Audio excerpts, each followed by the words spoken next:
यदि हजुरहरूले मुलाको पात फाल्नुहुन्छ भने अबबाट यसरी तरकारी बनाएर खान सक्नुहुन्छ। नमस्ते, यहाँहरूलाई स्वागत छ मेरो युट्युब च्यानल शान्ता किचनमा। तरकारी बनाउनको लागि मैले यहाँ मुलाको पात, प्याज, हरियो खुर्सानी, लसुन, बेसन, टमाटर लिएकी छु। सबैभन्दा पहिला मुलाको डाँठ फाल्नुपर्छ। यसको चाहिँ पात मात्रै खाने हो, डाँठ खाने होइन। अब चाहिँ हामीले मसिनो गरेर पात काट्नुपर्छ। हेर्न सक्नुहुन्छ मैले काटेर नि सकेँ। अब म तरकारी बनाउनतिर लागेँ। त्यसको लागि ग्यास बालेर कराई बसालेँ। कराई तातिसकेपछि तेल राखेँ। तेल तातिसकेपछि जिरा फुराएँ। जिरा फुरिसकेपछि मसिनो गरेर काटेको खुर्सानी राखेँ। खुर्सानी फुरिसकेपछि मसिनो गरेर काटेको प्याज राखेँ।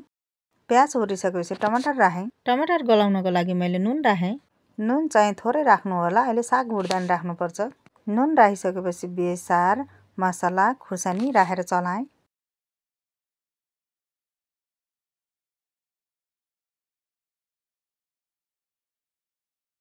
चलाइसकेपछि 2 मिनट पाक्नको लागि छोडेँ।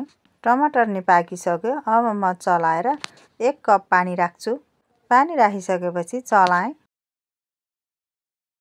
चलाइसकेपछि पानी उमाल्नको लागि ढाकेँ। पानी उम्लिन्जेल यता ग्यास बालेर पेन बसाल्छु। पेन तातिसकेपछि तेल राखेँ। तेल तातिसकेपछि मसिनो गरेर काटेको लसुन राखेँ। लसुन रातो भइसकेपछि अघि काटेको साग राखेँ।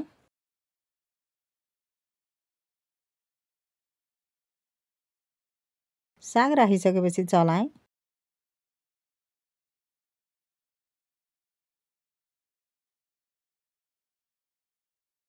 चलाइसकेपछि थोरै नुन राखेँ। सागलाई चाहिँ मजाले भुट्नुपर्छ।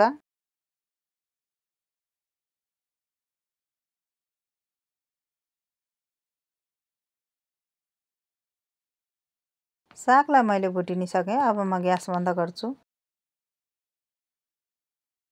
पानी नि उम्लिसक्यो। अब म चलाएर बेसन राख्छु।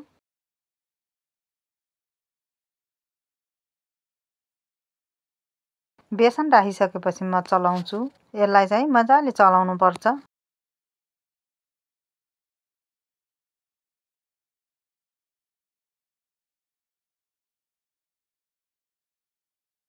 चलाइसकेपछि 1 कप पानी राखेँ। पानी राखिसकेपछि फेरि चलाएँ।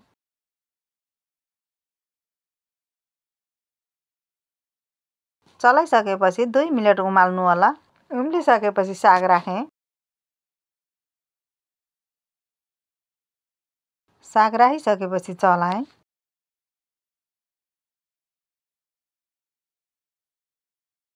अब चाहिँ हजुरहरूले कतिको झोल खानुहुन्छ त्यही अनुसार पानी राख्नु होला। पानी राखिसकेपछि चलाएँ।